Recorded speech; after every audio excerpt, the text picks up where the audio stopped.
Monsieur le Président, Monsieur le Ministre, Monsieur le Président de Commission, Mesdames et Messieurs les rapporteurs, mes chers collègues, rappelons quelques chiffres. La fraude fiscale est estimée entre 60 et 80 milliards d'euros par an, soit plus de 5 fois le montant correspondant à la fraude sociale, à environ 13 milliards d'euros par an, selon le Haut Conseil du financement de la protection sociale.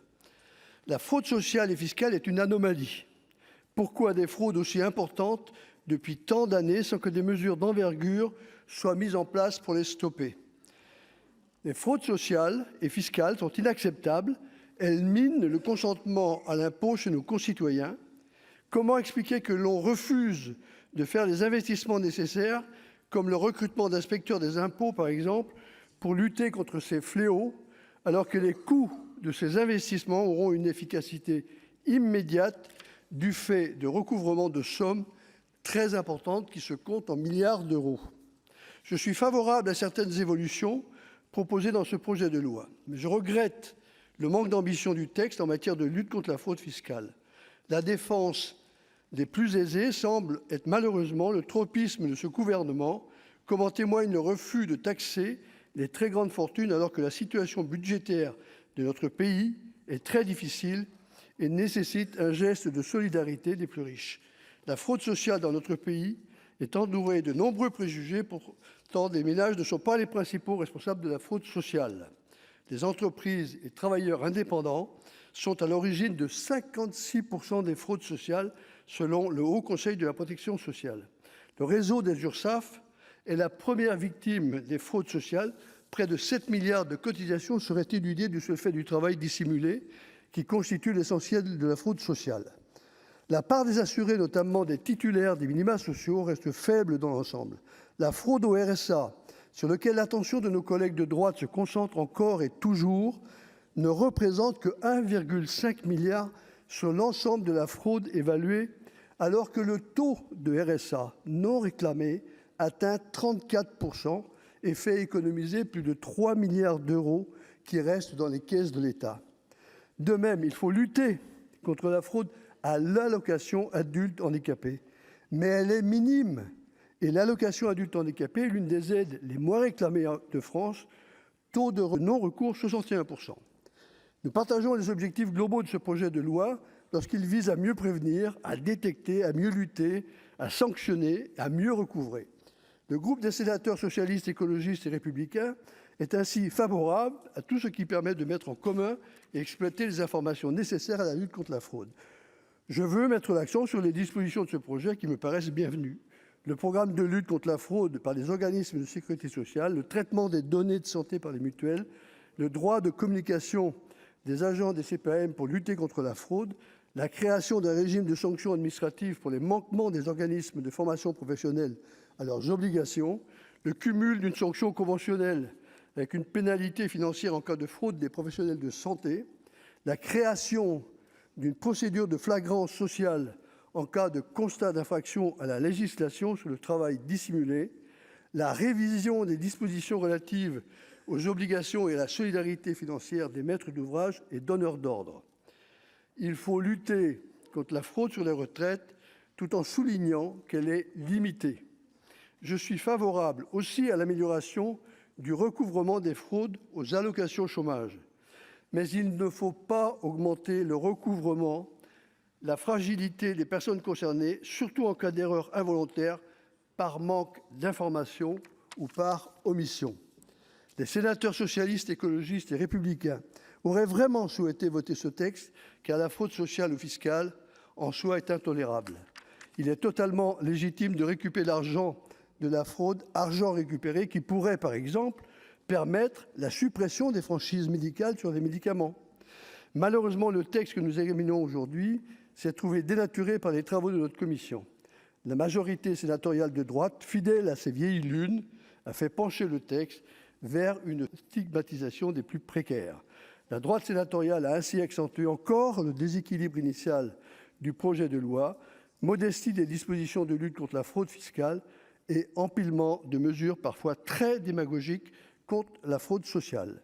Les sénateurs socialistes, écologistes et républicains présenteront tout au long du débat en séance des amendements tendant de corriger cette mauvaise pente du texte. De l'aveu même du Conseil d'État, ce projet de loi ne contient pas de réforme d'ampleur des outils de lutte contre les fraudes sociales et fiscales. Loin de la volonté affichée, ce projet de loi manque manifestement d'ambition. Décevant, ce texte reste néanmoins utile pour mieux détecter, mieux sanctionner et mieux recouvrer, objectif que nous ne pouvons que partager sur ces bancs. Toutefois, si nous pouvons souscrire au renforcement des échanges d'informations, à la criminalisation de l'escroquerie aux finances publiques en bande organisée ou encore à la responsabilisation des intermédiaires financiers, nous contestons la présentation même de ce texte.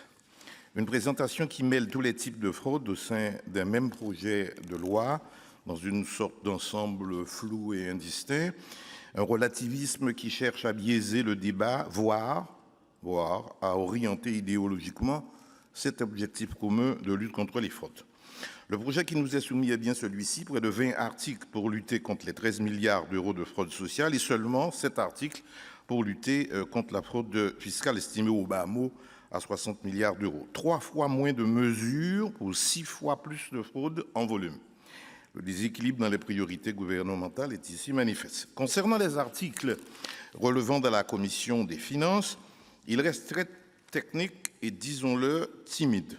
Dans les heures qui viennent, nous proposerons donc de muscler ce texte en proposant plus d'une dizaine d'amendements structurants. Nous défendrons notamment le renforcement de la transparence et de la prévention accrue des montages agressifs menant à l'évasion fiscale.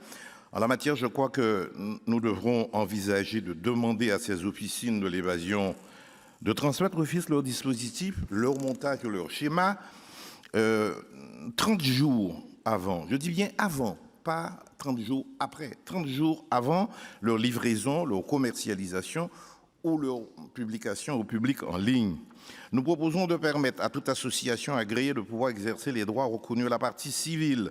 Nous demanderons de mieux sanctionner les professionnels qui donnent aux fraudeurs les moyens intellectuels, techniques et matériels de commettre leurs délits.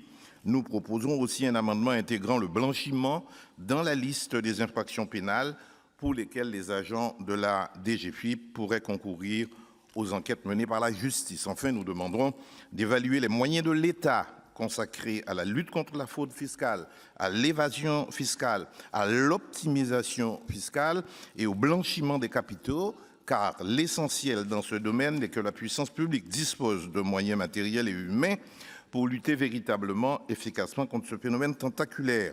C'est la raison pour laquelle il m'apparaîtrait de bonne politique que de saisir l'opportunité de ce texte pour créer un vrai choc de régulation et d'encadrement de l'industrie de l'évasion, et j'ajoute, et de l'optimisation fiscale.